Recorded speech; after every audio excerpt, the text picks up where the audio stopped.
welcome back, everybody. We're at the 9 o'clock hour. This is Kyle Bazzi filling in for Joel Conan on vacation, I believe, in Jamaica. So nobody's feeling bad for him this morning. Up here for our 9 o'clock guest spot, we have Mr. Alan Brochstein of the 420 Investor. Good morning, Alan. Hey, Kyle. How's it going? Not too bad, not too bad. Let's jump right into it. Let's open up with the stock GWPH on the chart and what is going on. So this one's been, a 420 investor favorite all year. It's been pretty volatile, and we've gotten a little bit more bullish recently. I think the last time I was on the show, the stock had cratered in October, and that was around their R&D day, as well as some concerns over a failure in a very early trial with their ulcerative colitis drug. But I've gotten a little bit more confident over the last month, not only technically but also fundamentally. And I think the last time I was on the show, I was headed out to Las Vegas, and I actually ran into Steve Schultz, who's their IR head, out at that show in Nevada, and got a sense for what was bothering people. And I don't think it's that big of an issue. I mentioned on the show last time INSY, and you can punch that chart up too. These two companies are running head and head, supposedly, to come up with what I think is going to be a killer drug, which is to treat childhood epilepsy. And I think GW Pharma is clearly out in front, and they use cannabis as the base for their drug, and INSY derives it synthetically. And I think there's been some thinking that's probably incorrect that INSY might have some more pull with the government because it's not derived from cannabis. I think that was one of the issues that maybe was concerning people. There was a short report distributed by Some Zero also that was probably playing a role in all this. And I think the thing is INSY hasn't even started their clinical trials yet, and GW has started their phase 2, phase 3 trial already. Alan, what's going on in the overall sentiment? I mean, these are obviously a couple of stocks that are more accessible, more liquid, more legit. What is the overall outlook right now on the market? I mean, a year ago this time it was in its infancy. January really started to boom for this entire sector because of the legalization in Denver and in Washington. But where do we sit today, heading into the end of the year? Yeah, so well, heading into the end of the year, this has been, it depends on if you got in at the beginning of the year and if you got out at the right time. This has been either a great year or just the worst year ever. The overall market's actually now down a little bit. Some of the stocks are still up. Some of the better stocks that I track are up, but also some of the ones I don't like so much are up. And then a lot of stocks are down also. And I think we had a lot of investors come into the market after that big run. The run was fueled by the global media attention to Colorado and excitement over Washington. And as the years progressed, the stocks have deflated. And so as we come into the end of the year, I think the main thing going on right now, Kyle, is tax loss selling. I did a webinar with Rod David in late October, and we talked about the likely pressure. I mean, you never know how bad it's going to be. It's probably been a little bit worse than we would have expected, but it's just every day the stocks seem to drop just a little bit. So the good news is we are not that far away from the end of the year. So I think that's one of the factors. I think another factor that people have been struggling with is, the whole industry seems to be progressing. That conference out in Nevada was unbelievable to see 1,500 people, a lot of them investors, the balance in the industry, some of them from advocacy. We're definitely making progress, but the public companies, it's ridiculous. I'm counting over 250 now. We started the year with, I don't know, 30, something like that, that people had known about. So the problem has been dilution in the whole market. We've had all these companies enter the space that aren't legitimate. So hopefully, I think we're making some progress. Some of the companies, just a handful that said that they were in the space, have already decided, well, now we're in the Ebola space or whatever it is. Mm-hmm. So, we attracted a lot of scammers, and they're starting to move on. There's not enough action in the marijuana space anymore. So I'm actually optimistic for the industry big time. The stocks themselves, I still think investors need to be very careful. We're starting to see there was one company that reported earnings. It's kind of a weird phenomenon, but to the best of my knowledge, it's the only company that's reported earnings in the sector so far. Now, I want to talk about a couple more topics, including Canada and another ticker. But it's important to know Alan runs the 420 Investor, 420investor.com, where you guys are talking about all the stuff. You have your pulse on what's going on with the market. Before we get to Canada and talking about that, there's a lot of sectors that we can talk about, including solar, that have popped up and we've watched kind of evolve. And I think that's kind of the story here is the evolution of where this goes next. We had the elections back in November, and we're looking at a lot of states that we still need to enter the market to allow this to grow. What do you think is the most important topic right now for this sector to kind of get to the next level? Well, I just started to allude to it. I think it's earnings. This year, the market was fueled by hope, and we're obviously making progress. We always have to keep our finger on the pulse of the regulatory outlook. We have a presidential election in 2016 that's going to be overriding as 2015 plays out. Who are the candidates? Is it possible that this whole experiment could come to an end? So that's something we're going to have to keep in mind. The flip side, that's possible too. Could the government actually be more embracing? And this weekend, the Senate signed off on, and I guess Obama signed for good, the one-year spending bill, which had a real positive in it because the DEA is defunded with respect to being able to interfere with states in their medical marijuana programs. So we're moving forward. But I think the big thing for 2016 investors better pay attention to. I've been asking 420 investor subscribers that when they look at these holdings to answer two questions. Do we trust management? Is the company making progress? And so obviously, if you don't trust management, it's not going to work. But the progress part, it's really been hard to measure. This is kind of a startup industry for not just the public companies, but for the private companies. I mean, I don't know if you've been aware of Pot Barons of Colorado on MSNBC. They had episode 3 last night, but you get the sense even these private companies, obviously, this is brand new virgin territory. So when that's going on, investors are willing to give a little bit of benefit of the doubt. They're trying to find the right jockeys, not worry about the horses so much. Well, at this point, it's time for these companies to start showing some results. So I'm really focused right now on the companies that can show some revenue or that are showing revenue. We've at Weedstock, we ran into a bunch of companies that I dubbed the second wave. And these second wave companies are the ones that I have not yet captured investor interest, but I think will. And they're the companies that they don't have the cute ticker symbols necessarily or the cannabis in their name or anything like that, but they are making progress and they're moving forward. So I think we're going to see the public markets evolve towards embracing some of these companies that are actually making progress. All right, moving from hope to earnings. I think it's desperately needed right now. Let's move over and talk about Canada. What is the environment over there look like? So Canada's really exciting. That's been one of the big themes this year. It's been very choppy, like the overall marijuana market, but in Canada, it's federally legal, which is a whole new ballgame compared to the United States. And so their program, it's a medical marijuana program.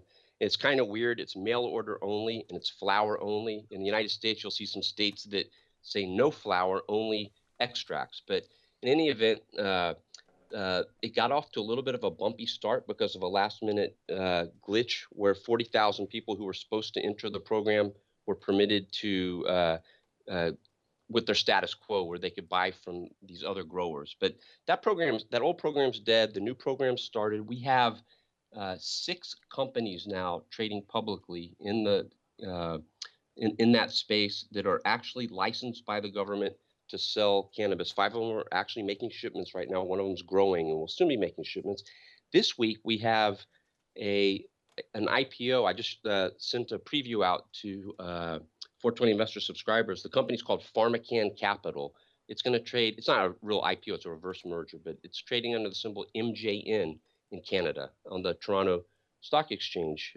That's where all these the licensed producers trade on the TSX Venture. So kind of interesting to see the companies, they have they're federally legal, they have revenues. It's a brand new game, but we're seeing institutional investors. And one of the things I found out It wasn't previously disclosed until recently, but there is a hedge fund in the United States, a $1 billion hedge fund, that actually owns 10% of this PharmaCann company. So kind of interesting to see.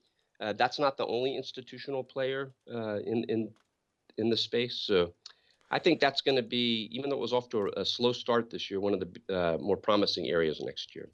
All right, so let's talk about what, if at all, any hope in the near term for the United States making it federally legal, or are we still years away from that?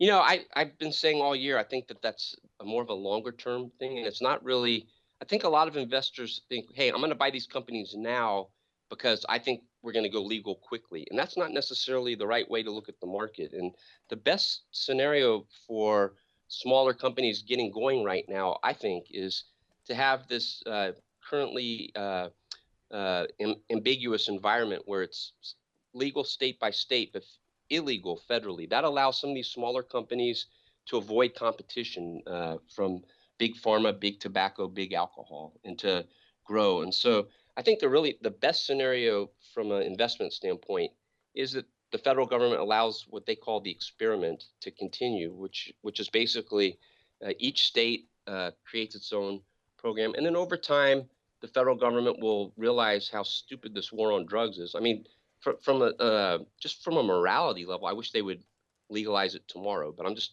talking from the investment perspective. And so the tea leaves, they're not. It's very unlikely the federal government would legalize before 2018. I've been saying 2020, and that could prove to be early. A lot of people think it could be even a decade from now. And there's some misguided thinking out there that, well, we have 23 states now where medical marijuana, all we need is two more, and then the government has to make it federally legal. That's not true at all. So unfortunately, it doesn't work that way. So That's interesting from an investment standpoint that these smaller companies almost have a protection against the big pharma guys with the fact that it's still federally illegal. It's kind of flipping it on its head. yeah, and I think that part could change a little bit this year. I think one of the big wild cards for 2015 is rescheduling, it's called. A lot of people like to see it descheduled, but it's absolutely insane that marijuana is considered to have no medical benefit and to Yeah. be as harmful as heroin. But that's what our federal government has said for decades. And there's a chance that that changes this year, and that would allow more research to take place. And I think that would be great because uh, there's plenty of anecdotal evidence out there that cannabis can help with a whole variety of conditions. But the clinical trials that are done, done in other countries like Israel, which is a lot friendlier, or even in Canada, where one of these well, it's one of the licensed producers. It's not publicly traded, but they are running a clinical trial for post-traumatic stress disorder (PTSD). So, I think here in the United States, it's really sad that we have all, we have the supposedly the best healthcare system in the world, the most expensive too, I know, but and we can't, it's very difficult to study cannabis, and I think uh, part of the overall uh, embracement by doctors, which is really important. I mean, if you really want medical marijuana, it'd be nice to have the doctors on board. And surveys say that they're not. And the reason they're not, it has nothing to do with morality. It has to do with doctors like evidence. So we need to reschedule cannabis, it's not going to be descheduled, but to make it Schedule 2 or Schedule 3, so that the research institutions can do the right kind of research work that's necessary. It's very difficult to do right now, Kyle. Absolutely. I can't agree with that more. And not only that, how ridiculous it is, how we are scheduling it right now in the United States is something that definitely needs to be rethought and hopefully about a lot better.